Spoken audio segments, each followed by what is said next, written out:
যতক্ষণ পর্যন্ত একজন মানুষ হিংসা পরিহার করতে পারবে না ততক্ষণ পর্যন্ত সে মুমিন হতেই পারবে না।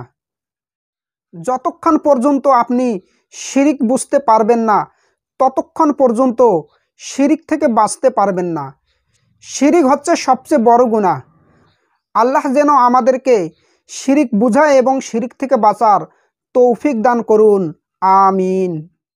যা তুমি নিজে করো না, পছন্দ করো না বা করতে পারো না তা অন্যকে উপদেশ দিও না।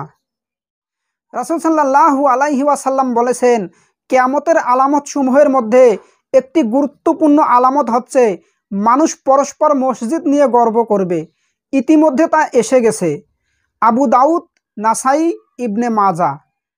জীবন এতটাই সহজ নয় যে চাইলে নিজের ইচ্ছে মতো কাটানো যাবে, আবার জীবন এতটাই কঠিন নয় যে তাকে মানিয়ে চলা যাবে না। জীবনকে জীবনের মতো মেনে নিতে পারলেই জীবন সুন্দর হয়। জীবনের কথা ভাবতে হলে তাদের কথা ভাবুন যারা আপনার চেয়ে আরও নিচু স্থানে রয়েছে, আপনার চেয়ে কষ্টে রয়েছে, দুর্দশায় রয়েছে। আল্লাহ চাইলে যাকে ইচ্ছা শাস্তি দিতে পারেন এবং যাকে ইচ্ছা মাফ করে দিতে পারেন। এজন্য আল্লাহর বেশি বেশি প্রশংসা করতে হবে এবং আল্লাহর কাছে বেশি বেশি ক্ষমা প্রার্থনা করতে হবে। আল্লাহ যেন সবাইকে মাফ করে দেয়, আমিন।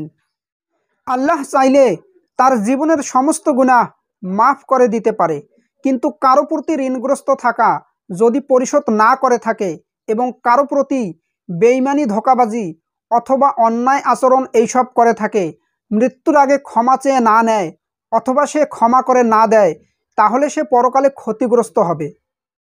অভাব অনটন দূর করার দোয়া। যদি কোনো ব্যক্তি ইয়া রজ্জাকু উরজুকনি এই তাসবিহ সকাল সন্ধ্যা 100 বার করে পাঠ করে, তার রিজিকের অভাব দূর হয়ে যাবে ইনশাআল্লাহ। ইয়া রজ্জাকু উরজুকনি, হে রিজিকদাতা আমাদেরকে রিজিক দান করুন। মানুষ হাসরের মাঠে এমন ভয়াবহ অবস্থার সম্মুখীন হবে, মানুষ সেখান থেকে মুক্তি পাওয়ার জন্য দুনিয়ার সব কিছু দিয়ে হলেও সেখান থেকে বাঁচার চেষ্টা করবে।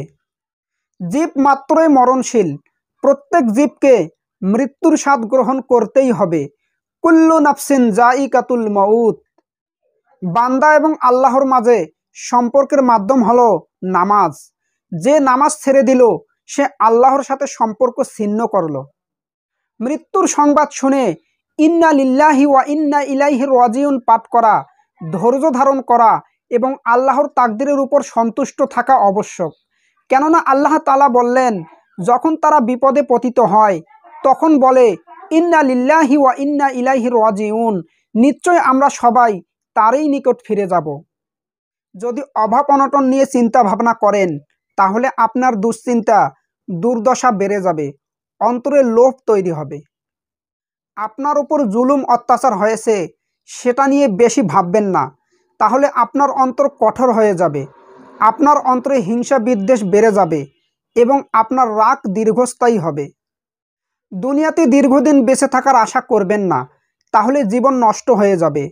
আজ নয় কাল, কাল নয় পরশু, নেক আমল করব, এই চিন্তায় থাকতে থাকতে মৃত্যুর ফেরেশতা একদিন এসেই যাবে। তুমি দুনিয়ার জন্য এতটুকু পরিশ্রম বা কষ্ট করো যতটুকু সময় এই দুনিয়াতে বেঁচে থাকার সুযোগ পাবে। তুমি আখিরাতের জন্য এত পরিমাণ নেক আমল করো যে পরিমাণ সময় তোমাকে আখিরাতে থাকতে হবে। ঘনিষ্ঠ বন্ধুরা বিচারের দিন একে অন্যের শত্রু হয়ে দাঁড়াবে, শুধুমাত্র ধার্মিক বন্ধুরা ছাড়া। তাই আমাদের সদিকুনদের সাথে মিশতে হবে। সূরা যুখরুফ আয়াত 67। সালাত বান্দা এবং আল্লাহর মাঝে সম্পর্কের মাধ্যম। তোমরা কেউ যখন সালাত আদায় করো তখন সে যেন তার পালনকর্তার সাথে গোপনে কথা বলে। যে ব্যক্তি এমন আমল করলো যা কোরআনেও নাই হাদিসেও নাই সেটা বাতিল। মান আমিলা আমালান লাইসা আলাইহিম আমরুনা ফাহুয়া রদ্দুন। এইরকম ইবাদত আল্লাহর দরবারে কবুল হবে না।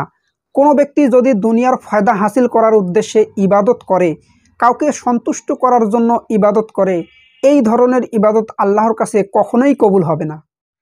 কবিরা গুনাহ 70টি, তার মধ্যে 3 নম্বর কবিরা গুনাহ হচ্ছে জাদুটোনা করা।